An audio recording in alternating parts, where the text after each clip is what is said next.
Annual State of the Union address, and local Congressman Bera will be attending along with the special guest who he has brought with him today. Good morning to you, Congressman Bera. Glad to be back on, Kiva. Thank you, and I'd like to say a special good morning to Susan Oliver. You are the wife of Deputy Danny Oliver, who was killed in the line of duty last October. Good morning to you. Thank you. And you are going to be Congressman Bera's special guest for the State of the Union, which is next Tuesday. When you got that call, when you got the invite, what was your reaction? What did you think about that?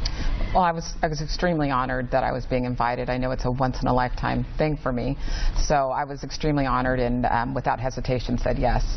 And Congressman Bera, how did you come to invite Susan? You know, the tragedy that happened in October and going to Deputy Oliver's memorial was one of the most touching events that I've been to in my life. And as I sat there, I get this privilege of inviting one guest to the State of the Union and have always tried to invite an unsung hero. And in this case, you know, to honor the memory of Deputy Oliver and all the men and women in law enforcement that keep our community safe, I immediately thought of inviting Susan. And it is a once-of-a-chance opportunity. And Susan, when I first heard you speak shortly after your husband was killed, I thought, what a strong woman, what strength, this amazingly strong woman. How are you doing?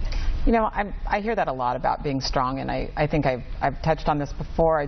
I don't know that I'm strong. I think that I am doing what feels right, and when it feels right, I think it makes me come across very strong. It's a difficult time. You know, I'm two parents now. I'm living a different lifestyle. I've had to resign from my position at a company that I built.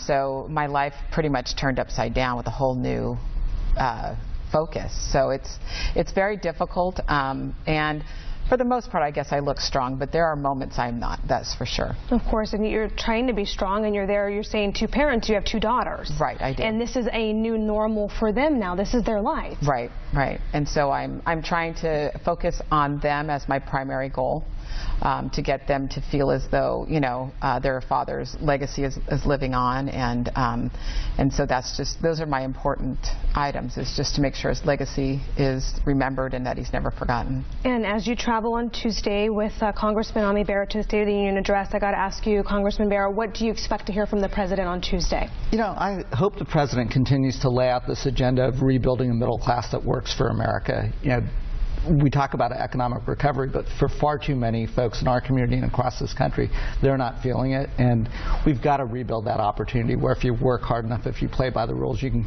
build a better life for yourself.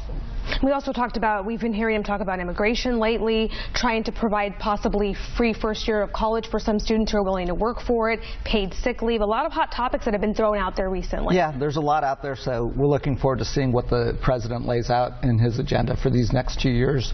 But again, you know, investing in education, investing in our jobs and the economy really are the themes that I want to hear. Okay, and Susan, as we wrap it up, we only have a little bit of time left. Where can we look for more information coming on this foundation that you're setting up in your husband's name? Right, we'll be setting up a foundation and website, and we hope to be invited again to the media to discuss that further once we have the website up.